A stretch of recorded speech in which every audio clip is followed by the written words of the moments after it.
karere ka Kamonyi umugabo yasanzwe ku muhanda wa kaburimbo yapfuye. Polisi y'u Rwanda mu karere ka Kamonyi yafashe abagabo 4 bakekwaho kugira uruhare mu rupfu rw'umugabo abaturage basanze kuri kaburimbo yapfuye. Ibi bikaba byabereye mu mudugudu wa Rubanga mu kagari ka Karengera umurenge wa Musambira mu karere ka Kamonyi.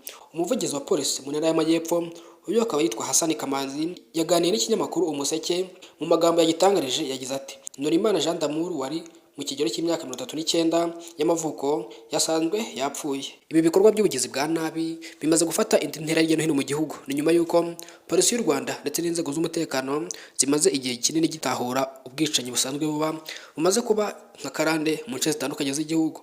Ni ikibazo kandi kimaze gukomera cyane by'umwihariko kuri Leta y'u Rwanda ihanganye n'izi mpfu zitunguranye cyane zikunze kwibasira abantu, hanyuma ugasanga umuntu yapfiriye ku muhanda utazi cyamwishe yewe utazi n'igihe yapfiriye. Ibikorwa nk'ibi by'urugomo mu bushakashatsi bwakozwe n'inzego zishinzwe umutekano bwagaragaje ko ubu bwicanyi ahanini bwibasira abantu cyane bushingiye ku rugomo, ari uko abantu kenshi na kenshi bakunze gukora ubu rugomo cyangwa se ubu bwicanyi baba bashaka ubwambuzi bushukana cyangwa se ubwambuzi bw'ingufu, aho bafata umuntu bakamwambura hanyuma nyuma yo kumwambura bakamugirira nabi cyane. Ni ikibazo kandi gihangayikishije benshi by'umwihariko abaturage bo mu nce z'icyaro cyane kanga hadakunze kugira umutekano n'irondo ry'umwuga ridasanzwe hakorera cyangwa se ngo rizenguruke mu gace kose, biri no mu bintu biragira ingaruka by'umwihariko ku bantu bakora urujya n'uruza mu masaha ya nijoro.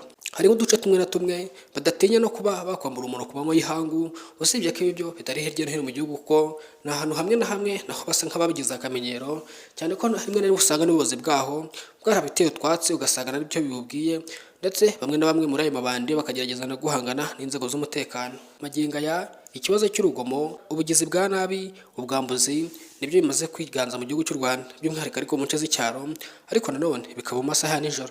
Ni ikibazo gihangayikishije benshi by'umwihariko abakora urujya n'uruza nk'uko twabigarutseho haraguru.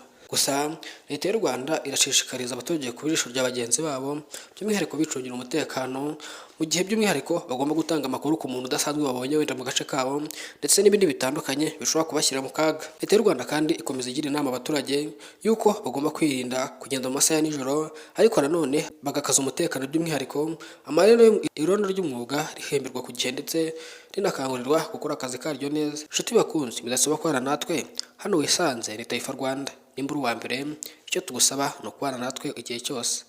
Ciao ciao.